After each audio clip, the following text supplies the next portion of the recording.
ATM இயந்திரங்களில் பணம் நிரப்பச் சென்ற வங்கி பணத்தை பறிமுதல் செய்வது, ஜிஎஸ்டி பில்லுடன் நகைக்கடைகளுக்கு விற்பனைக்கு சென்ற நகை வண்டியை பிடித்து வைப்பது, மாடு வாங்கச் சென்ற சாமானியரின் ராயர் பாக்கெட்டில் இருந்து பணத்தை கைப்பற்றுவது என சில அதிகாரிகள் செய்யும் அட்ராசிட்டியால் உயர் அதிகாரிகள் உயர் இரத்த அழுத்தத்திற்கு உள்ளாகியுள்ளனர்.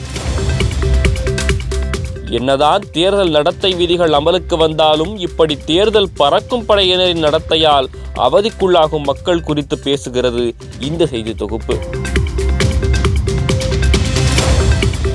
தேர்தல் அறிவிப்பு வெளியானதும் டீ கடைக்கு போய் டீ குடிப்பதும், டிஃபன் கடைக்கு போய் தோசை சுடுவதும் என வேட்பாளர்களின் அலப்பறை ஒரு பக்கம் இருக்க, மறுபக்கம் நாங்கள் ரொம்ப ஸ்ட்ரிக்ட் ஆஃபீஸர் என்று காட்ட ஒரு சில தேர்தல் பறக்கும் படை அதிகாரிகள் ஜவுளி வியாபாரிகளை கூட பிடித்து விற்பனைக்காக கொண்டு செல்லும் உள்ளாடைகளை கூட உருவி உயர் அதிகாரிகளுக்கு பெரும் தர்ம சங்கடத்தை ஏற்படுத்துகின்றனர்.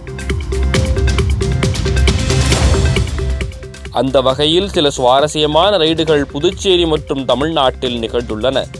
புதுச்சேரியில் புதுச்சேரி திண்டிவனம் சாலையில் ஜிப்மர் எல்லைப் பகுதியில் உதவி தேர்தல் நடத்தும் அதிகாரி யஷ்வந்த் ஐயா தலைமையில் தேர்தல் பறக்கும் படையினர் வாகன சோதனையில் ஈடுபட்டுள்ளனர்.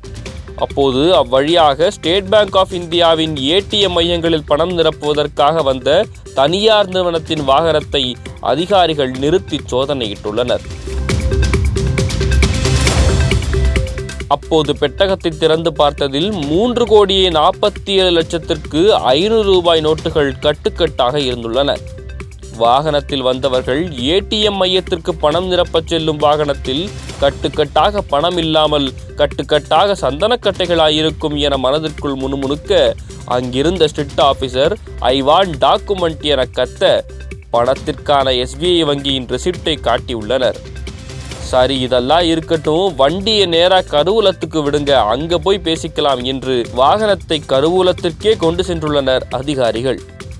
தொடர்ந்து பெட்டியிலிருந்து பணத்தை எண்ணி பூட்டு போட்டு பாதுகாப்பு அறையில் வைத்துவிட்டதாக சொல்லப்படும் நிலையில் இது குறித்து வருமான வரித்துறை அதிகாரிகள் வங்கிக்கு உரிய சம்மன் அனுப்பி பணம் நிரப்பும் தனியார் நிறுவனத்துடன் விசாரணை மேற்கொண்டு அதன் பின் பணம் ஒப்படைக்கப்படும் என்று கூறியிருக்கிறார்கள் அந்த ஸ்ட்ரிக்ட் ஆபீசர்கள்.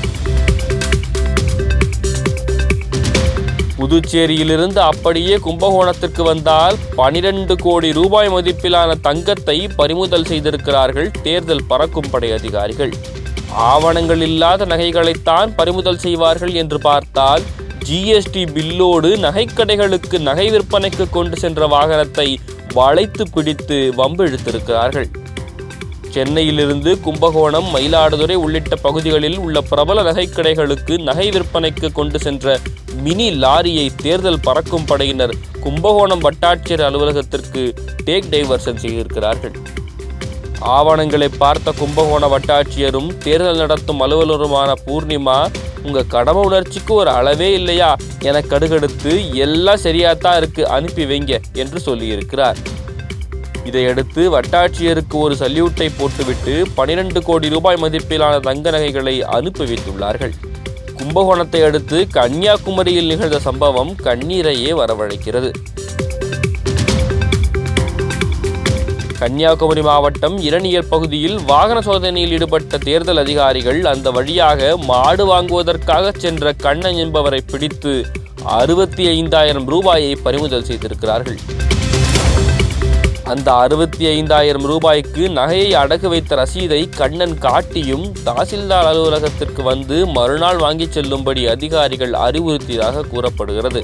சந்தை முடிந்த பின் பணம் திரும்ப கிடைத்தும் என்ன பயன் என்று புலம்பிய கண்ணன், இன்னும் ஓரிரு நாட்களுக்கு பின்தான் பணம் ஒப்படைக்கப்படும் என தெரிய வந்ததும் மாவட்ட ஆட்சியரை சந்தித்து மனு அளித்திருக்கிறார்.